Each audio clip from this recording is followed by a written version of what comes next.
Jardín Radiado. Un espacio sobre naturaleza y nuevas formas de vida.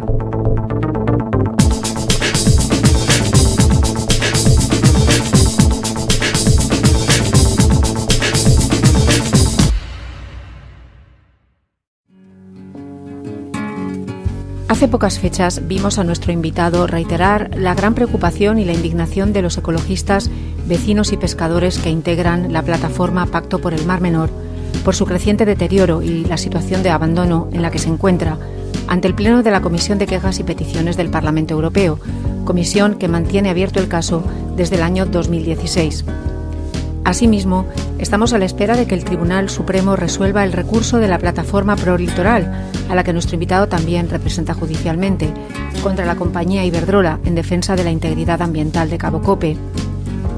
Abogado ambiental y profesor de Derecho Administrativo de la UMO, Eduardo Salazar publicó a primeros de año el libro El acceso a la justicia ambiental, texto basado en la investigación de su tesis doctoral, por la que ha recibido un premio nacional a la mejor tesis en Derecho Ambiental del año. Son conocidas otras de sus causas ganadas, como las conseguidas cuando se declaró ilegal la recalificación urbanística de Joven Futura y cuando se logró la paralización del proyecto del parking de San Esteban. Hoy visita Jardín Radiado Eduardo Salazar Ortuño. Eduardo, bienvenido. Bienvenido, bien hallado. Bueno, lo primero, antes que nada, felicitarte, porque queremos hablar contigo sobre la publicación de tu libro sobre el acceso a la justicia ambiental, que es una reelaboración de tu tesis de doctorado, una tesis que ha sido premiada como mejor tesis nacional en Derecho Ambiental. Muchas gracias. Me costó muchos años hacer la tesis y finalmente el premio ha sido un espaldarazo a un trabajo muy sesudo y académico que, sin embargo, tenía una vocación práctica.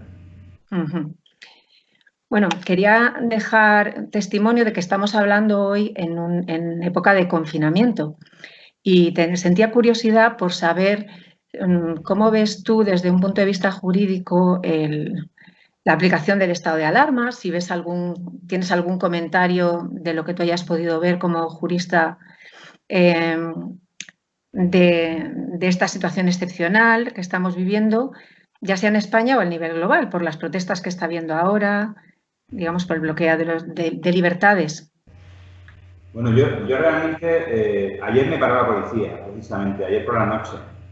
Venía de trabajar y me pararon y me preguntaron que dónde iba, qué hacía, que quién era yo. No sé, me pareció muy raro. Entonces, en relación al estado de alarma o de sitio, al toque de queda, que le llaman algunos, te puedo decir que hay juristas de aquí, de España, sobre todo estoy pensando en un amigo que se llama Àlex Peñalver i Cabré, de Cataluña, de la Universidad Autónoma, que está planteando que esto es una limitación a los derechos humanos, una limitación a las libertades básicas de nuestra Constitución, porque se está aplicando la ley Mordaza, que se llama, que es una ley que creó el Partido Popular cuando estaba en el gobierno y que muchos de los políticos que hay ahora sentados aplicándola se quejaron de ella y dijeron que la iban a modificar en cuanto llegaran al poder. Entonces, lo que yo estoy sorprendido es por qué esa animadversión a la libertad que demuestran algunos políticos que deberían estar avergonzados por aplicar una ley que ya se ha calificado por el Consejo de Europa como una ley regresiva en materia de libertades. Entonces, bien, toque de queda, estado de sitio, español guerrillero, no sé. Surgen muchos temas que nos retrotraen a un pasado, bueno, de hace un siglo, a lo mejor casi de esos anarquistas españoles que querían la libertad y, no sé, creo que es un momento muy, muy especial y mucha gente que está sacando lo peor, pero hay otra gente que está sacando lo mejor. ¿Cuál hubiera sido, a tu juicio, una situación mejor o deseable? Bueno, yo no soy un experto en el confinamiento, ni en el COVID ni todo eso, pero creo que hay países como Suecia o países como Costa Rica que están dando un ejemplo de lo que se podría haber hecho sin necesidad de aplicar leyes injustas. Y creo que las leyes injustas solamente conducen a la desobediencia civil, que decía Thoreau. Entonces, claro, estar manejando leyes injustas en un país que quiere por fin madurar en democracia, creo que es lo peor que se le puede hacer a ese proceso de maduración democrática. Bueno, te agradezco estos comentarios porque es verdad que yo creo que casi todos estamos intentando formarnos una narrativa, una explicación en muchos niveles de lo que está pasando. Por tanto, a nivel informativo uno encuentra contradicciones aquí y allí. Ya afortunadamente tenemos acceso a muchos canales de información. Es verdad que tener acceso a determinada información pues requiere hablar otros idiomas y ahí pues se establece una diferencia, ¿no? entre hasta dónde yo soy capaz de encontrar unas explicaciones u otras. Pero bueno, como hay debate también simplemente con la aplicación del estado de alarma, pues me apetecía conocer tu visión. Pero vamos a lo tuyo, El acceso a la justicia ambiental y a través del convenio de Aarhus. Pero bueno, ya solamente el acceso a la justicia ambiental plantea el hecho de que los que tenemos derecho somos nosotros y el derecho, sí, pero me refiero, no tiene derecho la naturaleza, no hay un derecho natural a estar a una salud ambiental, sino que es un derecho nuestro, de los seres humanos, ¿no? Pero al mismo tiempo es muy obvio que si queremos tener un derecho a tener un medio ambiente sano, eso va de la mano de la responsabilidad de cuidarlo. Correcto. El artículo 45.1 de la Constitución Española del año 1978 hablaba del derecho y deber de cuidar la naturaleza o los recursos naturales, el medio ambiente en general, incluida la salud. Pero lo que no te pueden hacer los ordenamientos jurídicos es imponerte un deber y luego no darte herramientas para ejercer ese deber, porque tú te puedes lavar los dientes, puedes separar la basura, puedes, no sé, no tirar colillas en el campo o en la playa, que es muy importante, pero también puedes querer proteger el medio ambiente en tu barrio, en tu valle, en tu lugar de vacaciones, en una zona industrial de País Vasco o en una zona minera de Arnalcoya o ante un accidente como el Prestige. Entonces, esos derechos procesales que se llaman, o esas herramientas procedimentales más bien que están en el convenio de Aarhus, lo que parten es de la idea de que el derecho y deber al medio ambiente adecuado, que es o debería ser un derecho humano en Europa, porque lo es en otros países, en América Latina, por ejemplo, ese derecho humano tiene que ir acompañado de unas herramientas, unos instrumentos, un instrumental. Cuando decías que la naturaleza tiene que tener derechos, eso es otro tema, pero está también vinculado, y es el de los derechos de la naturaleza. Eso entronca con algo que yo en mi libro no he tenido, porque no estaba lo suficientemente maduro, pero no he planteado mucho, aunque sí en la introducción un poco del libro, hablando de lo que se llama la justicia ecológica. La justicia ecológica parte de una nueva ética medioambiental o ecológica, que informa un nuevo tipo de justicia. Ese nuevo tipo de justicia ecológica pone al ecosistema en el centro, no a las personas. Y de la ética y la justicia ecológica tiene que suceder que el derecho positivo que llamamos los juristas, que son las normas, las leyes, los reglamentos, los reales decretos, los decretos ley, todo ese rollo, tienen que ir informados por esa nueva ética y permitir que la naturaleza se ponga en el centro y que, por ejemplo, figuras como el ecocidio aparezcan en los códigos penales. Tú hablas en tu tesis, haces un recorrido por los fundamentos históricos, como has nacido, el derecho ambiental y el acceso al derecho a la justicia ambiental, que es muy bonito y además es reciente, ¿no? Da gusto leerlo porque, bueno, algunos recordamos haber oído en las noticias, haber leído cumbres como la de la Tierra, de Río de Janeiro, etcétera. Tú empiezas en la Declaración de Estocolmo de 1972 y al final vamos después a hablar del convenio de Aarhus. Tú hablas de justicia ambiental y de democracia ambiental y de 3 pilares. ¿Cuáles son? Los 3 pilares de la democracia ambiental y de la justicia ambiental o ecológica, porque yo creo que la justicia ambiental, a mí se me quedó ya un poco desfasado el término. La justicia ambiental es aquella que dice que los problemas ambientales suelen recaer en las clases más desfavorecidas. Es un movimiento que surge en los años, surge en los movimientos de derechos civiles estadounidenses que evolucionan hacia la justicia ambiental. Entonces es mejor hablar de justicia ecológica, pero bueno. Eso del título ya sabes tú que lo tienes que negociar. Las tres pilares de democracia ambiental son el acceso a la información, que es lo mismo que la transparencia, la participación del público, que es lo mismo que la democracia en sí, y el acceso a la justicia ambiental, que sirve para garantizar los otros 2 pilares, o sea, la falta de transparencia y la falta de participación, y además la aplicación efectiva de las normas ambientales que sufren de una enfermedad que se llama desuetudo. Eso jurídicamente significa que no se aplican. ¿Y por qué es tan importante el convenio de Aarhus? Bueno, el convenio de Aarhus es importante porque es muy especial. ¿Y por qué es muy especial? Primero, porque se negoció en un proceso que se llama Medio Ambiente para Europa, que es de la Comisión Económica para Europa de Naciones Unidas, donde intervinieron las ONGs. Es decir, es uno de los primeros convenios internacionales o tratados internacionales donde las ONGs han estado presentes en la negociación. Luego, además, el convenio de Aarhus tiene una figura que se llama Comité de Cumplimiento, que no surge al principio del convenio, sino que se incorpora después, que permite que cualquier ciudadano del planeta pueda ir contra cualquier parte del convenio por incumplir el convenio. Eso es maravilloso, porque eso es lo que ha conseguido que, por ejemplo, España esté actualmente acorralada por 3 casos, uno de Murcia, que llevé yo, otro de Extremadura, que no llevé yo, y otro de Barcelona, de Santa Margarida y el Montjós, que lo llevó mi amigo Àlex Peñalver y Cabré. Sí, el convenio, bueno, yo he repasado, he navegado un poco por la tesis y tú hablas de que el convenio intenta allanar cuando la justicia falla, hay un acceso frustrado a la información, etcétera, ¿no?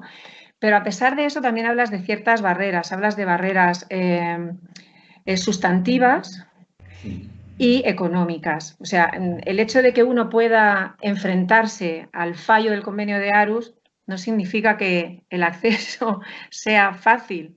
No, el acceso es muy difícil, pero el convenio de Aarhus prevé que esas barreras se aminoren o eliminen. Entonces, en el 9.5 del convenio. Entonces, en el artículo 9.5. Entonces, lo que yo quiero decir es que hay unas barreras sustantivas que son sistémicas y que una de las primeras, que no sé si está en el libro, pero te la digo ya, es psicológica. Es decir, la gente tiene miedo de acudir a un tribunal porque el ambiente en un tribunal es peor que en un tanatorio. Y luego, las otras barreras sistémicas son la falta de especialización de los jueces, de los jueces de este país. Y, por ejemplo, el tema de la acción popular, el tema del turno de oficio ambiental, que tiene también relación con las barreras económicas, y es lo que me decía un amigo también, José Manuel Marraco, que es abogado de Greenpeace, que dice que ¿cuánta justicia puede usted pagar? Los procesos ambientales son largos, Marina de Cope son 20 años ya, son largos, costosos y complejos. Bueno, nada vamos pasa cuando uno se enfrenta a Iberdrola. Ahora iremos a Marina de Cope. Quería terminar, bueno, que nos contaras, porque en tu tesis haces como unas propuestas de mejora. Hablabas de eso, de los turnos de oficio.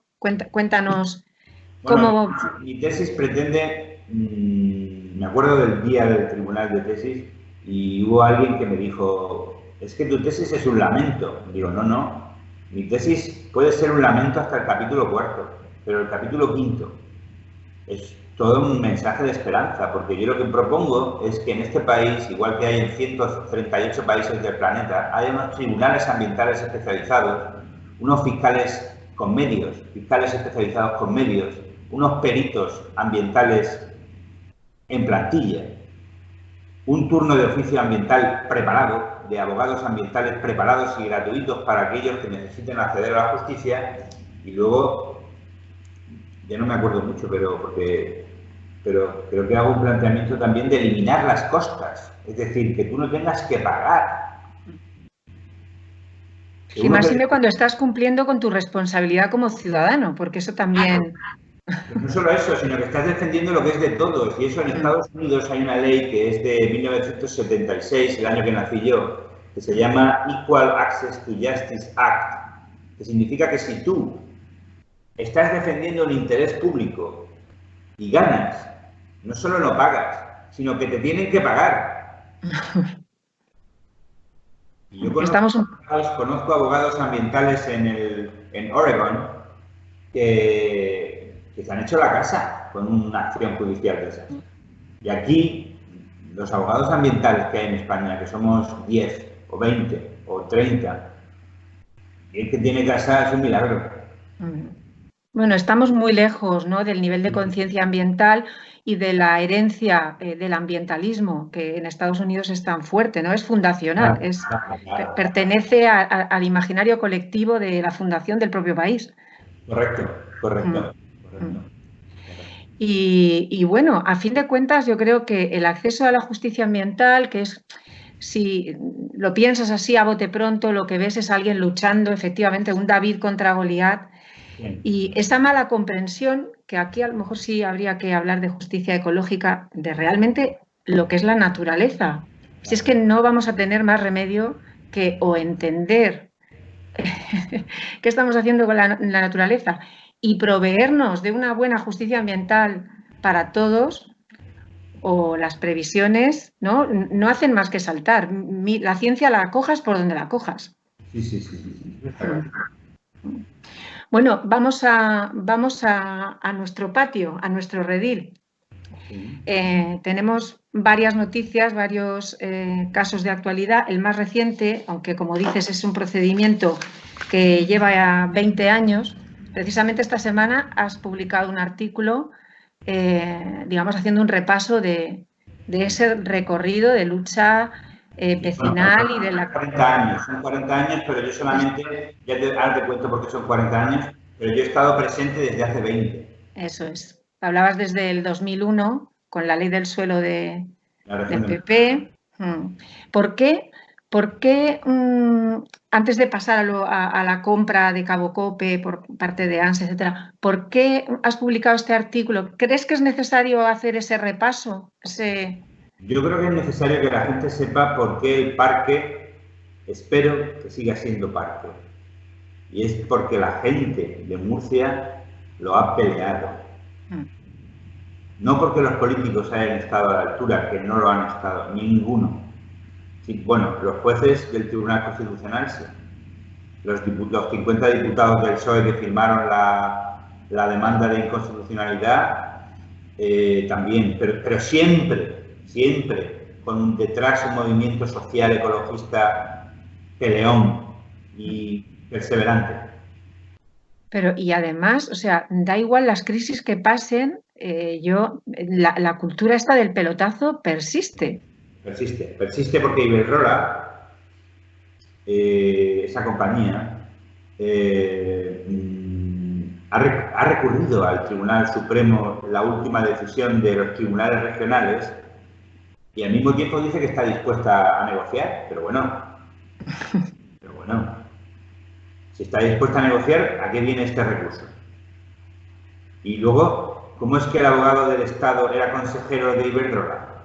Por favor, es decir, es una indignidad para el sistema judicial que estos personajes sigan por ahí pululando.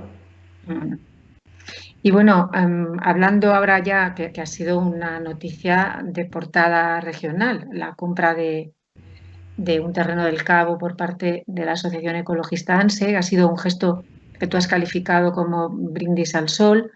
También ha recibido unas críticas muy sonoras por parte de Pedro Costa Morata y también ha recibido muchos apoyos de gran parte de la población que podemos identificar como miembros de asociaciones y profesores universitarios y, en fin, gente informada sobre el asunto. Cuéntanos, tú hablas de que es brindis al sol porque es un terreno protegido. No podemos... Yo lo primero que quiero decir es que para mí ANSE es una asociación estupenda, necesaria y muy eficaz en Murcia. Pero lo cortés no quita lo valiente. Y yo soy abogado ambientalista, yo ya no soy ecologista. Yo soy abogado y te hablo como abogado. Y como te hablo como abogado tengo que decir la verdad.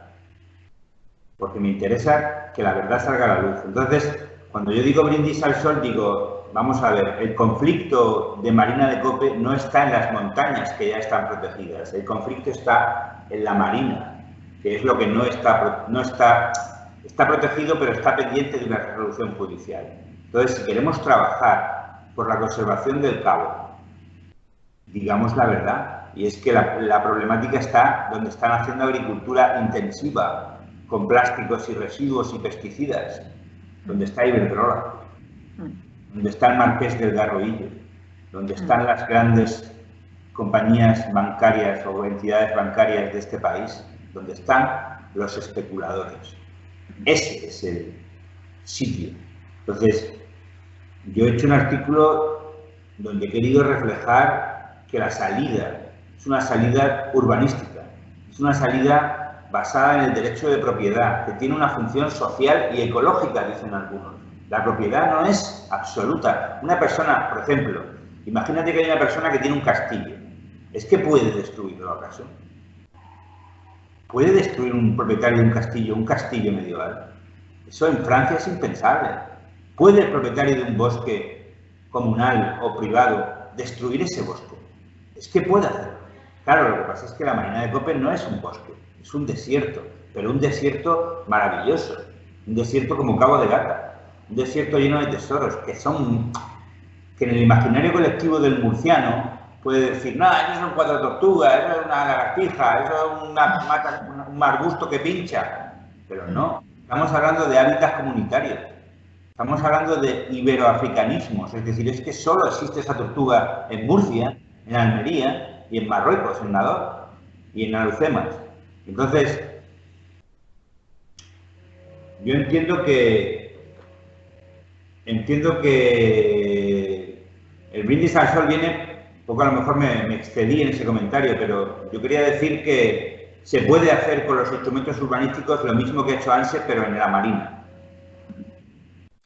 Sí, hablabas también en el artículo de que, bueno, que se ha evitado y se han conseguido cosas formalmente, pero que, por ejemplo, no se evitó la construcción de una autovía que ha, digamos, arruinado una parte del paisaje y que también ha tenido un impacto precisamente en la población de la tortuga. Y al hilo de esto que comentas del valor de un terreno desértico, aparte del déficit de conciencia ambiental, bueno, pertenecería a él mismo.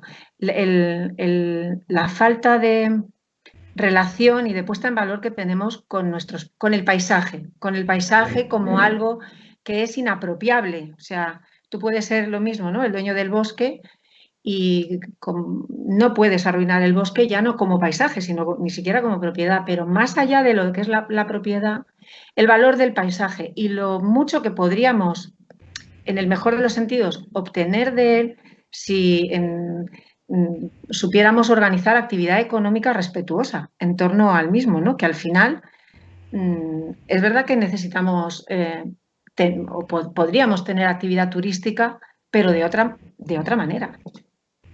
Claro, las oportunidades que algunos pretendemos para la Marina de Cope son precisamente el turismo sostenible, el urbanismo inteligente. Quiero decir que se reparen las casas, que se hagan casas cuevas si hace falta en algún trozo o en algún espacio degradado, que se haga algún hotel, pero no 60.000 viviendas para 60.000 personas. Eso es duplicar la población de Águilas. O sea, eso era un derroche. Entonces, el turismo sostenible, el birdwatching, la ornitología, los kayaks, la bicicleta, la escalada, la montaña, algún chiringuito con algún daiquiri, sostenible, todo eso está muy bien. Algún camping o glamping, que le llaman ahora los campings de lujo, pues eso está muy bien y eso interesa. Eso interesa. Volviendo al momento procesal de lo que está sucediendo en Cabo Cope, ahora con el recurso o el escrito este del abogado del Estado, exconsejero de Iberdrola, comentabas en tu artículo que es muy interesante y que, bueno, tú eres optimista sobre este recurso y que, ¿no? Claro, yo creo que hemos trabajado duro para presentar argumentos de peso. Y por lo tanto, o sea... Salvo que haya un movimiento extraño, esto está ganado. Pero claro, yo no sé. ¿Qué es un movimiento extraño? Un movimiento extraño sería una sentencia ambigua. ¿Sería recurrible? No. O sea, ya lo que surja de aquí es definitivo. Bueno, ellos pueden remitir, desde el Supremo pueden remitir otra vez a los tribunales regionales de Murcia y Iberdrola volver a ir al Supremo otra vez. Pero si resuelve el Supremo, no.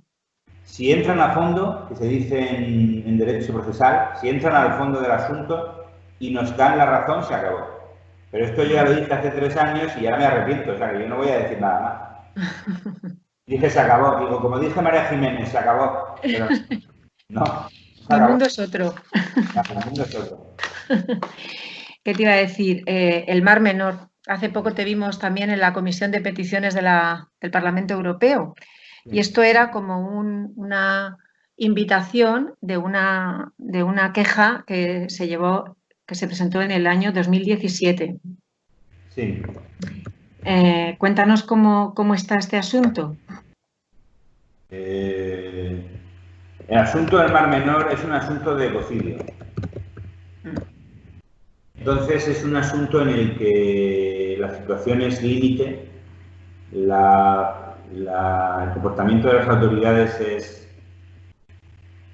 muy decepcionante y salvo el plan de vertido cero del Ministerio que han puesto sobre la mesa, el Ministerio de Transición Ecológica, desde la Comunidad Autónoma Regional y la Comunidad Autónoma de Murcia, de la región de Murcia quiero decir, y los ayuntamientos ribereños, no se ve una voluntad clara. Siguen regenerando playas, que no había antes, siguen con un urbanismo todavía feroz en algunos puntos y sobre todo la agricultura va a toda mañana, como dice mi sobrino, a toda mecha.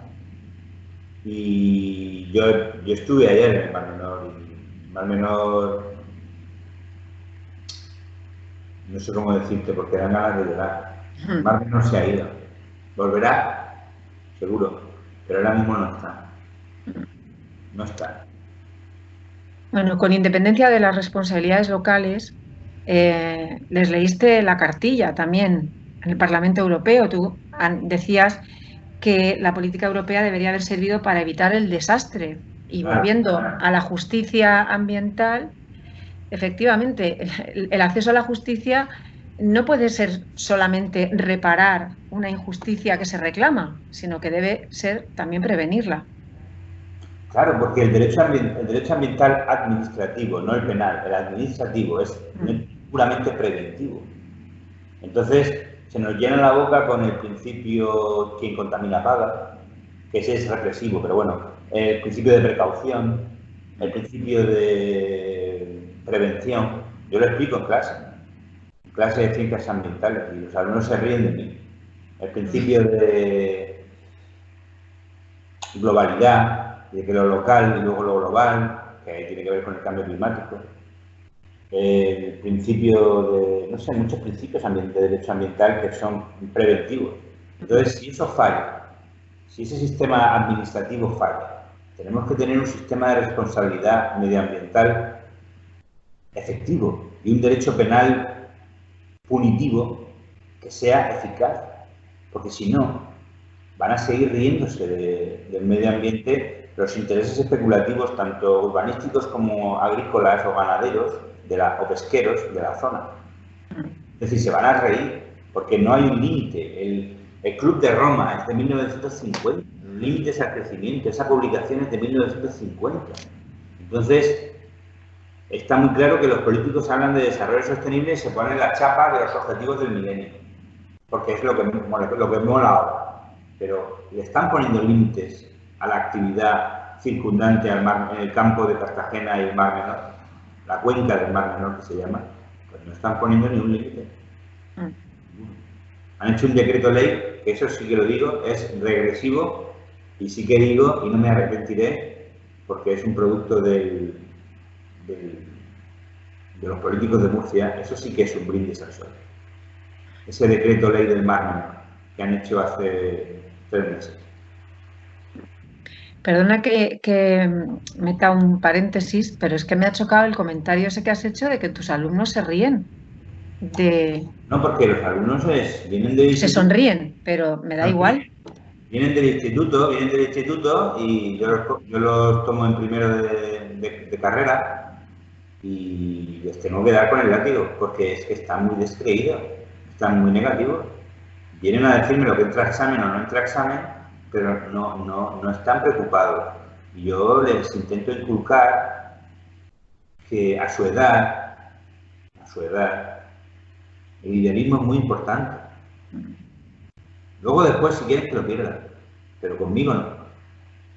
Conmigo no se tienen que rendir. Bueno, y pensando también en lo que les espera a ellos. Quiero decir, las asignaturas de Derecho Ambiental son algo que les va, ¿no? Que les pertenece por su generación y por su futuro. Claro, es que es su tesoro. Es el del tesoro de todos. Los que vienen, los que vendrán, los que estuvieron, es un patrimonio común. Eso lo tienen muy claro las comunidades indígenas que aún viven de la naturaleza. ¿Qué te iba a decir? ¿Cómo estás viendo la actuación de la Fiscalía de Medio Ambiente en los distintos procesos? Porque tengo en mente ahora las denuncias que ha hecho José Matías Peñas por el tema de los vertidos de metales pesados de la Sierra Minera, y yo lo he visto a veces lamentarse, digamos, de la lentitud, que es un tópico, de que la justicia es lenta, pero bueno, parece, su interpretación es que no es que es lenta, sino que está ralentizada, intencionadamente ralentizada. José Matías, porque trabajo con él en un proyecto de la universidad, lo conozco ya mucho tiempo y sé que es un tipo muy luchador. Lo que pasa es que está topando con personas, no con un sistema corrupto o ralentizado, sino con personas que no se lo creen. Entonces, por ejemplo, el fiscal jefe de Murcia y el fiscal de Medio Ambiente de Murcia, que a los que conozco y aprecio, sé que están por la labor, y el fiscal del Tribunal Supremo, Antonio Berchet, sé que están por la labor, pero es que no tienen la infraestructura que a lo mejor tiene una fiscalía anticorrupción o blanqueo de dineros o trata de blancas. Es decir, es que hay que saber un poco, es decir, José Matías, que lo aprecio mucho también, es toxicólogo, no es jurista. Entonces, los juristas tenemos un plus de prudencia y de paciencia que José Matías adquirirá con el tiempo. ¿Se lo recomiendas? Le recomiendo que se lea mi libro. Bueno, a él y a todos, ¿eh? Sí, a él y a todos. Yo lo voy a reeditar y lo voy a hacer más pequeñito. Bueno, y con respecto al Mar Menor, volviendo a lo de la Comisión de Peticiones del Parlamento Europeo y sobre el decreto que ha sido también tan criticado, ¿no? Ha salido mucha gente a criticar este decreto regresivo, como tú lo calificas, de la región. ¿Qué podemos esperar de esta comisión? Tú resumías, dices que no han mandado una visita, ¿no? Una visita sería... Hombre, claro, vamos a ver, hay varias posibilidades. Una sería una visita de la comisión, otra sería una visita de europarlamentarios que no fueran de esa comisión, pero que estuvieran ligados a la Comisión de Medio Ambiente del Parlamento, no a la Comisión de Peticiones, sino a la Comisión de Medio Ambiente. Es que está todo lleno de comisiones, es una burocracia. Luego, otra posibilidad sería el inicio de un procedimiento de infracción específico para el Mar Menor por parte de la Comisión Europea, que no tiene nada que ver con el Parlamento. Pero esto es muy complicado, o sea, mover Bruselas es un elefante, es una cosa tremenda. Yo estoy en contacto con abogados checos que están llevando un tema de contaminación atmosférica en Chequia y me llamaron y estuvimos hablando con la abogada Petra, que es una chica joven que está llevando el asunto. Estuve hablando con ella en una videoconferencia como contigo y me dijo, Eduardo, es que esto es muy duro, o sea, es que esto, mover a esta gente con lo que cobran, esto es muy difícil. Tienes que trabajar con medios de comunicación, tienes que saber sus agendas para que les quepa lo que tú estás diciendo. Luego tienes que hacer la cosa en 5 minutos. Cuando a lo mejor estamos hablando del ecocidio de la laguna costera más importante del Mediterráneo español. Es decir, esto puede servir a otros europeos. Sí, y antes decías, perdona porque no lo recuerdo bien, pero decías que el ecocidio debía ser una figura legal. ¿No lo es? No.